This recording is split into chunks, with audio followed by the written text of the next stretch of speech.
10 Bizarre Facts About Lupercalia, the original Saint Valentine's Day.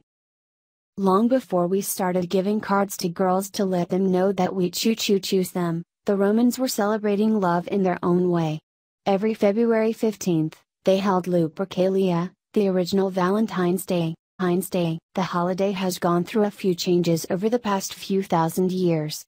But don't worry, if you're hoping to celebrate a truly traditional Valentine's Day this year, Listverse has you covered.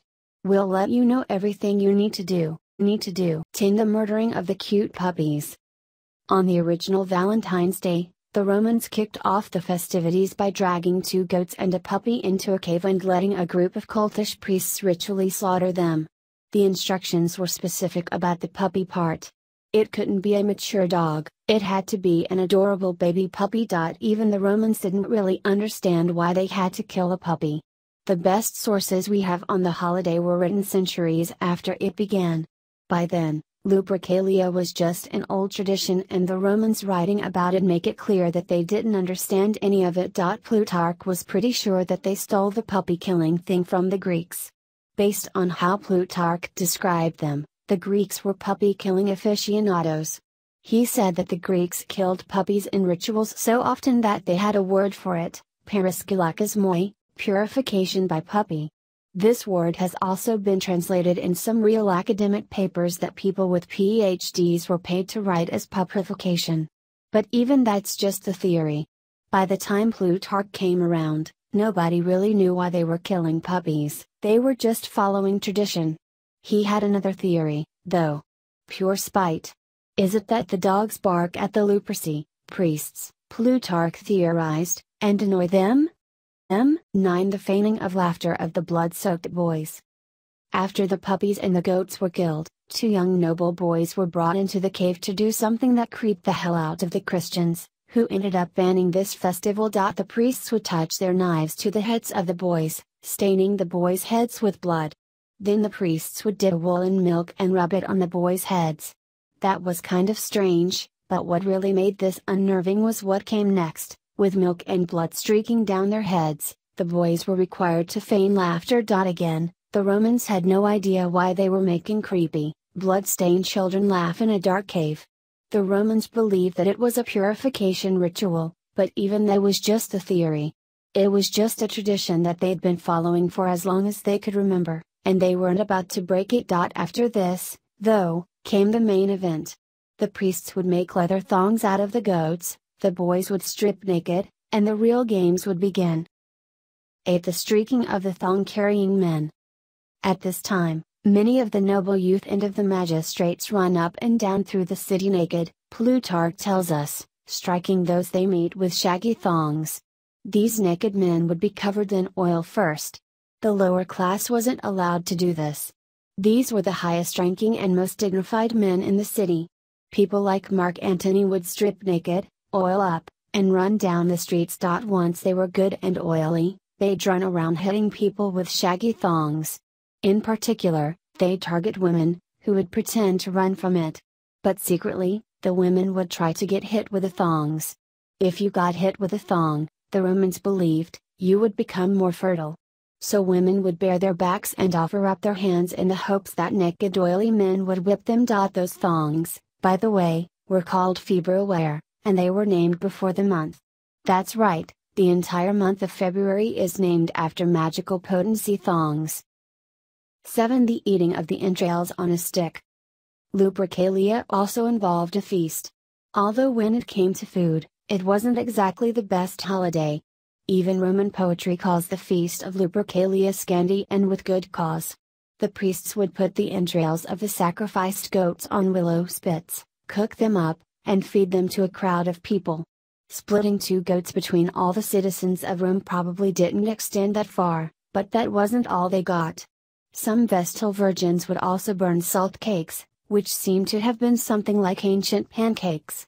But that was the feast, a tiny bit of goat entrail on a stick and some burnt cakes. None of that might seem particularly appealing, which is probably why the Romans served one more dish, copious amounts of alcohol. For the rest of the day, the people of Rome would be drunk out of their minds. 6 The hooking up of the swingers. In some parts of Rome, they would take the whole fertility ritual a bit further. Eligible young women hoping to get pregnant would write their names on clay tablets and place the tablets in a jar. Then the men would draw a name at random. Two completely random strangers would be hooked up and be together for the rest of the festival. Some of the details on this are a bit vague and inconsistent, but it seems like these two weren't just going on a blind date. The man was there to make the woman's dream of having a baby a reality. Exactly how long they stuck together seems to vary. Some say they just spent the festival together. But according to others, those two would be sexual partners for the next year. 5. The airing of grievances. Lupercalia had its own songs, too. The lyrics have been lost to time, but we have enough of a description to get a pretty good picture of them. For one thing, we don't have any records that mention the songs without using the words licentious or obscene. At least by the 5th century AD, people at the festival would break into filthy, vulgar songs that described every bad thing their neighbors had done. If you had an affair or got caught at a brothel, your neighbors would come out on Lupercalia and sing a song about your sexcapades for everyone to hear. The idea was to shame people into good behavior. But as far as the Pope was concerned, the songs tended to come across more as celebrations than criticisms. When they got the chance to talk about what their neighbors had been up to, the Romans apparently got a bit carried away. For the celebration of the horny god. Like any good festival, Lupercalia had its classic stories. One was the classic Lupercalia story of Faunus, which Ovid called an old tale full of laughter. Faunus sees Hercules walking with his mistress and declares, "She will be my passion." This, however, is Rome. So that doesn't mean he is going to write her love notes and ask her on a date. Instead, he plans on waiting until she is asleep, sneaking into her house, and going wild. Faunus sneaks into the girl's home, unaware that she had covered up Hercules with her own clothes before she went to sleep. So Faunus just starts groping the mound that looks like her clothes. He feels something strange and recoils. As Ovid describes it, someone will draw back his foot on seeing a snake, which is more or less what Faunus realized he was grabbing. Hercules gets up, Faunus falls down, and everyone realizes that Faunus just tried to sexually assault Hercules' mistress. But nobody gets the slightest bit upset. Hercules laughed, Ovid tells us, as did all who saw him lying there, and the Lydian girl laughed, too. According to Ovid, men ran naked on Lupercalia to honor Faunus's failed attempt at sexual assault. So the god hates clothes that trick the eye. Ovid wrote, and calls the naked to his rights. 3. The uncertainty over whom you are worshipping. The Romans would spend Lupercalia telling stories about Faunus, but he wasn't actually the god of the holiday. The holiday was called Lupercalia. It was held in Lupercal cave by Luperci priests. So obviously, it was dedicated to the god Lupercus.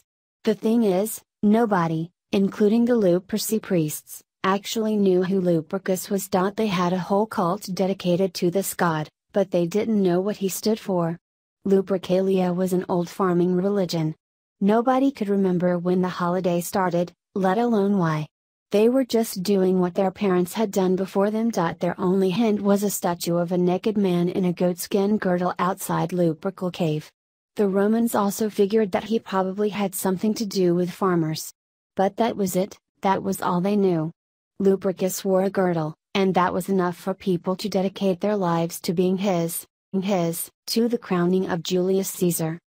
A major moment in the life of Julius Caesar happened during Lupercalia. When Mark Antony put a wreath on Caesar's head and offered him the throne, it wasn't just any day, it was Lupercalia. When you realize that, you realize it went down a bit differently from how you've always pictured it. History specifically states that Caesar was watching the festivities when it happened. But he wasn't watching people eat. We're specifically told that he was watching naked, oily, young men run down the streets when Mark Antony came over to offer Caesar the throne. Unlike Caesar, though, Mark Antony wasn't just a spectator. He was participating. Plutarch describes him as one of the runners in the sacred race, which means that he didn't walk over to Julius Caesar wearing a tunic. Antony walked over completely naked, holding a shaggy thong in one hand and a laurel wreath in the other. So, Next time your local drama club puts on a production of Julius Caesar, you can make sure they get the costumes right. 1. The killing of people named Valentine. The last Lupercalia was held at the end of the 5th century. By then, Christianity had taken over Rome, and Lupercalia was one of the few Roman holidays that was still being celebrated. Pope Gelasius ended it, though, declaring that it was a pagan ritual full of blood sacrifice that glorified sex. Most of this ritual had been stopped anyway. Although we don't know all the details of how it was celebrated in the 5th century, we do know that the Pope challenged the Romans who complained to actually do that running around naked part, and none were willing to do it. The Romans weren't too happy about losing a festival, though, so a new festival came into existence, St. Valentine's Day. Well, technically, the Pope replaced Lupercalia with the slightly less popular feast of the Purification of the Blessed Virgin Mary, but eventually, it became Valentine's Day. The holiday got the name St. Valentine's Day because people named Valentine had a strange habit of dying on February 14th. 2 separate Valentines had already died on that date, so they created St. Valentine's Day, a day to remember a saint who got beheaded. Over the next 1,500 years, some things changed. Instead of putting their names in jars, women got cards. Instead of hitting women with girdles, men gave them flowers. But the holiday we celebrate today got its start here.